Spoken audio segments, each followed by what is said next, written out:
Benjamin Poirier, donc je suis en effet le représentant suppléant de l'antenne locale, donc sud-est de la PCC, et donc je vais clôturer un peu la matinée sur ce dernier module de mise à jour des bilans gaz à effet de serre. L'idée étant d'avoir toute la matinée centrée sur les bilans et plutôt l'après-midi sur les plans d'action.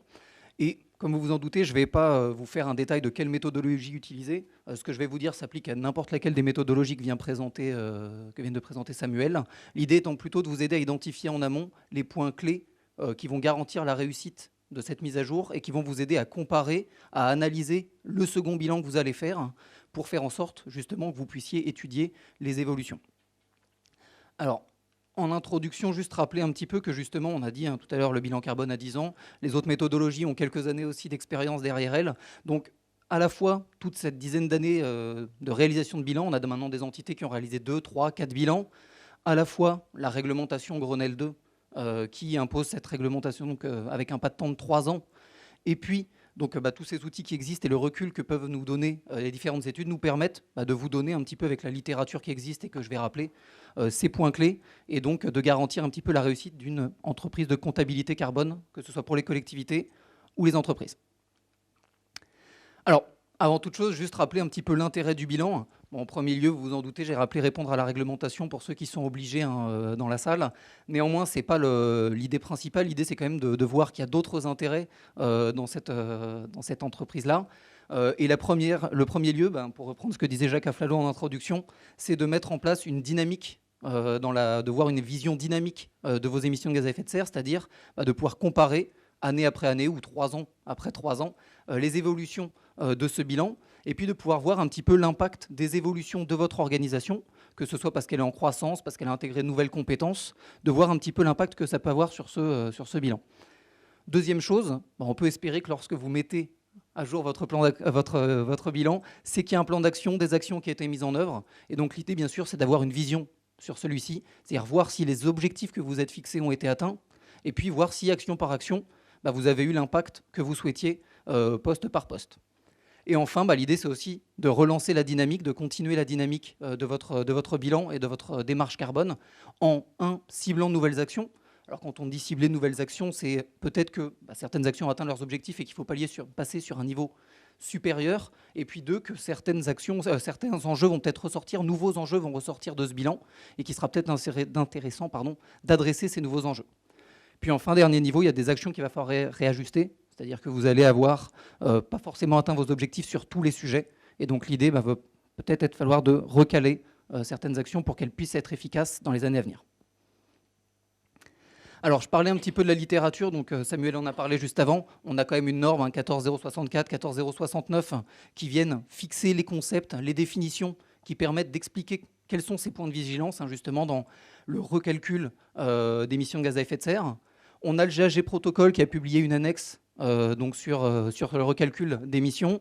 L'association Bilan Carbone qui a publié un comparateur de 2 tableurs bilan carbone avec un guide d'utilisation. On a aussi le SMGES qui a toute une partie sur le pilotage et le suivi des émissions.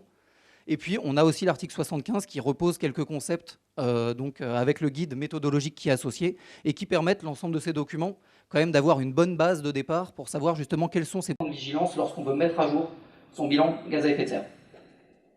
Alors, je vais juste reposer, on va dire, en introduction un petit peu trois définitions dont on va reparler par la suite. La première, c'est l'année de référence.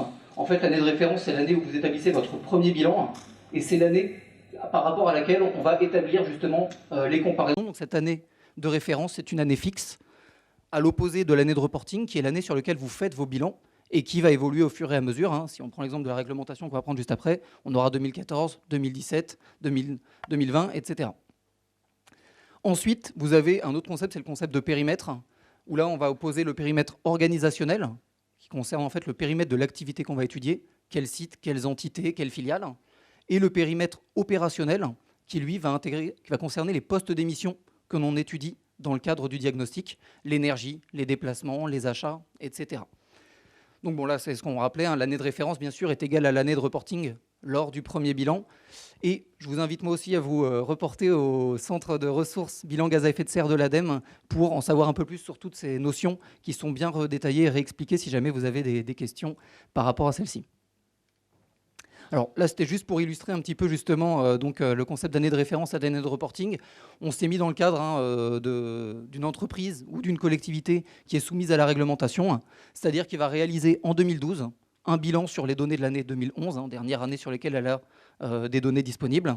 Et donc, cette année 2011 va devenir son année de référence et son année de premier reporting. Et ensuite, en 2015, elle va vouloir donc remettre à jour ce bilan pour répondre à la réglementation sur les données de l'année 2014. Année 2014 qui va devenir l'année de reporting numéro 2, l'année de référence restant l'année 2011. Donc voilà, l'année 2011, l'année de référence reste fixe, l'année de reporting, elle, est glissante, au fur et à mesure des bilans que vous réaliserez. Alors, plutôt que comment choisir son année de référence, on pourrait dire un petit peu comment bien positionner son année de référence une fois que le premier bilan est fait. L'idée, en gros, c'est que, bien sûr, la méthodologie que vous utilisez sur l'année de référence soit la méthodologie que vous utiliserez sur les années suivantes pour garantir une comparabilité de la méthodologie. Et deuxième chose qui sera très important lors de ce premier bilan, c'est de bien documenter, d'argumenter tous les choix qui vont être faits. Vous allez comprendre très vite pourquoi par la suite. C'est-à-dire bien avoir un suivi sur la traçabilité des données, bien avoir un suivi sur la traçabilité des facteurs d'émission, sur les hypothèses de calcul, et aussi sur tout simplement l'activité de l'année étudiée, puisque il sera important, alors là, imaginons que vous avez fait votre bilan sur les données de l'année 2011, c'est pas encore très lointain, vous avez encore une bonne vision sur ce que c'était, mais quand vous serez en 2025 et que vous aurez toujours comme année de référence l'année 2011, peut-être ce sera intéressant d'avoir recalé bien sur le papier quelle était votre activité sur cette année 2011 pour être capable de mesurer sa représentativité par rapport à l'activité actuelle. Alors, je disais justement pourquoi c'est important d'argumenter et de bien documenter cette année de référence, parce que quand vous allez mettre à jour votre bilan, vous allez vous apercevoir qu'il y a une potentiel souci de comparabilité qui vont être identifiés lors de cette mise à jour. Et là, on a ciblé 3 cas, sur la base de la documentation et la littérature dont j'ai parlé tout à l'heure, qui peuvent faire l'objet de recalcul de l'année de référence. Le premier cas, c'est si vous avez un périmètre organisationnel qui évolue. Le second cas, c'est quand vous avez des méthodes de calcul qui évoluent. Et le dernier cas, c'est quand vous identifiez des erreurs importantes. Alors, on va rentrer dans le détail de ces 3 cas par la suite. Mais là, l'idée, en gros, ce qui se cache derrière, c'est que lorsque vous ferez en 2015 votre mise à jour de bilan carbone par rapport au bilan de référence qui porte sur les données de l'année 2011, peut-être que votre activité, peut-être que les méthodes que vous allez utiliser vont un peu évoluer. Et il sera intéressant justement de mettre à jour les données 2011 pour vraiment comparer des choses qui sont comparables. Alors si je prends l'exemple du périmètre organisationnel, alors j'espère que je vais être clair parce qu'on s'embrouille facilement sur ce type de graphique, mais voilà, ce qui est important, c'est de bien montrer que par exemple, si on est dans le cas d'une croissance externe, on a un recalcul qui est important. Pourquoi ? Parce que si vous prenez la société A, donc qui a racheté la société B, en année 2011, elle a ce volume d'émissions, et si elle ne fait pas de recalcul, la société que je vais nommer A plus B, elle va forcément voir une augmentation forte de ses émissions puisqu'elle se compare à un périmètre qui n'est pas identique. Dans le cas où elle recalcule, ce qui est bien sûr la recommandation, elle va avoir en année de référence les émissions de la société A ajoutées aux émissions de la société B, et elle va donc comparer des choses comparables. Et là, d'ailleurs, elle va se trouver dans une dynamique qui est beaucoup plus intéressante, puisque, alors c'est un cas particulier, mais là, on est dans le cas d'une réduction qu'on ne voit pas du tout lorsqu'on ne fait pas le recalcul des émissions. Donc, quand on a des périmètres organisationnels qui évoluent comme via la croissance externe ou tout simplement la décroissance externe, on a des recalculs à effectuer pour vraiment se positionner sur des périmètres qui sont comparables. Le deuxième niveau dont on a parlé, c'est l'évolution des méthodes de calcul.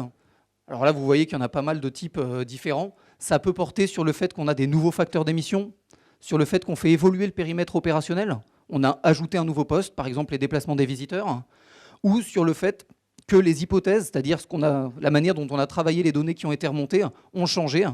Là aussi, l'objectif est de pouvoir recalculer pour toujours comparer à périmètre comparable. Si vous avez un facteur d'émission que vous changez parce que les méthodologies ont changé et qui évoluent très fortement, qui impactent fortement les évolutions du bilan, il est nécessaire de recalculer pour vraiment que vous puissiez avoir une analyse qui est pertinente et intéressante de votre nouveau bilan. Donc là, vous avez un ensemble d'éléments qui vous incite à recalculer ces émissions. Après, bien sûr, l'idée est de se situer dans des cadres de changements significatifs. L'idée n'est pas d'aller chercher chaque kilogramme équivalent CO2 que vous allez modifier. L'idée est bien sûr de faire ça sur les grosses masses qui ont un impact significatif et qui vont venir vraiment cacher et gâcher la lisibilité de votre comparaison de bilan gaz à effet de serre. Le dernier niveau, bien sûr, bon, bah, ça, finalement, ça regroupe un peu pareil, sauf qu'on n'est pas dans le cas de changement, mais dans le cas d'erreurs qui avaient potentiellement été faites sur le précédent bilan. Là aussi, on parle d'erreurs importantes, c'est-à-dire des erreurs qui vont vous venir gâcher un petit peu donc cette lisibilité.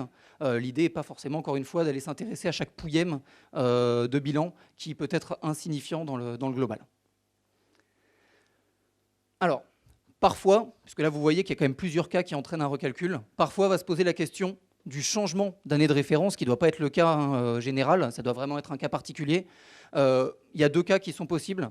Le premier, c'est que lorsque tous ces recalculs sont très difficiles, très complexes. Pourquoi? Parce que pas de données, pas de traçabilité, et que du coup, vous êtes dans l'impossibilité de mettre à jour votre bilan.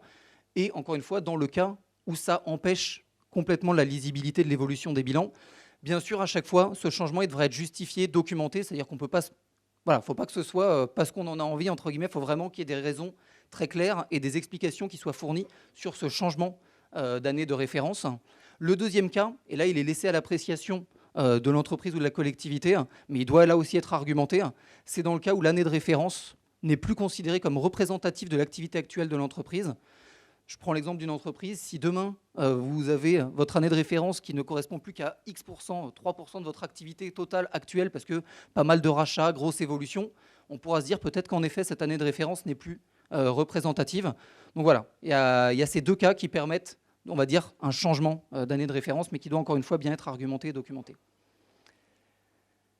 D'autres cas, par contre, eux, ne justifient pas de changer d'année de référence. Et en fait, vous allez voir qu'il y a un fil rouge un petit peu sur tous les cas qu'on présente. C'est dans le cas où on se situe sur une évolution naturelle de l'activité, c'est-à-dire internalisation ou externalisation de l'activité.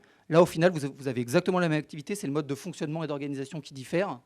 Vous avez la croissance ou la décroissance organique. Donc là, on est sur une évolution naturelle d'une entreprise ou d'une collectivité. L'évolution d'une offre de produits, de services.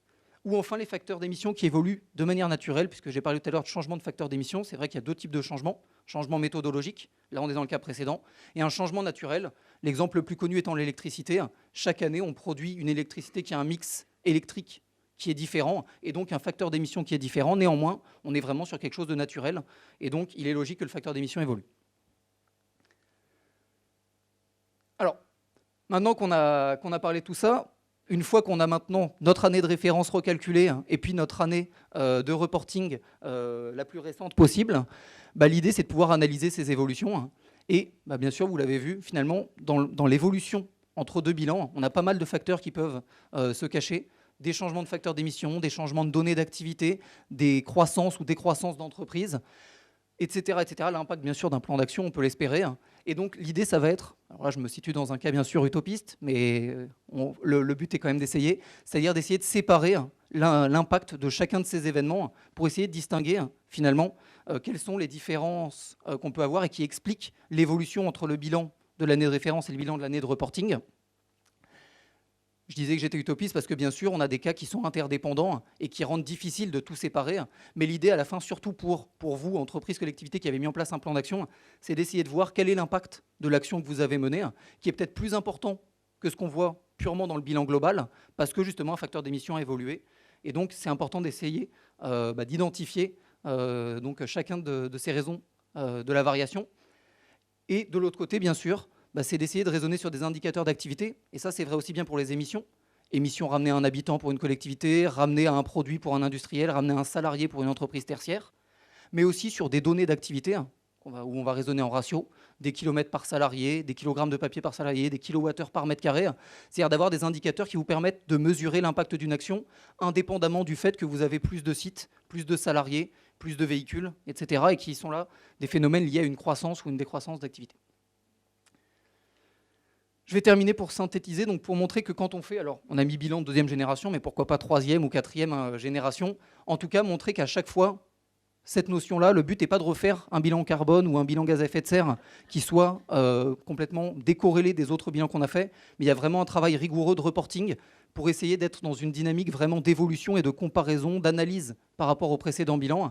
Et ça impose du coup, en particulier pour l'année de référence, mais en réalité pour toutes les années, vous allez faire un bilan, de la clarté sur les calculs que vous avez faits, de la transparence sur les chiffres que vous avez utilisés, les facteurs d'émission que vous avez utilisés, et du coup une transparence aussi sur quelle était l'activité, quel est le périmètre qu'on a identifié.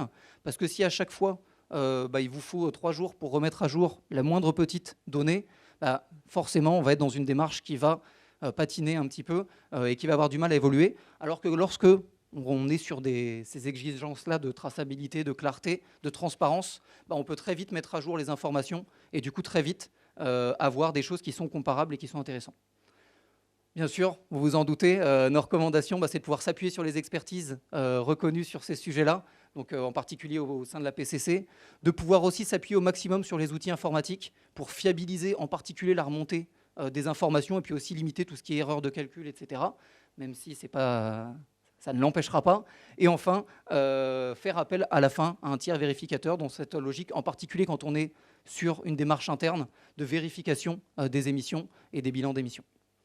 Voilà ce qu'on pouvait vous dire donc, sur ces problématiques de mise à jour. Donc, il faut bien cibler en amont pour être capable justement de très vite agir et d'avoir des bilans qui soient intéressants au second niveau et qu'on n'ait pas finalement un deuxième, premier bilan, qu'on ait vraiment une logique d'évolution dans ces bilans.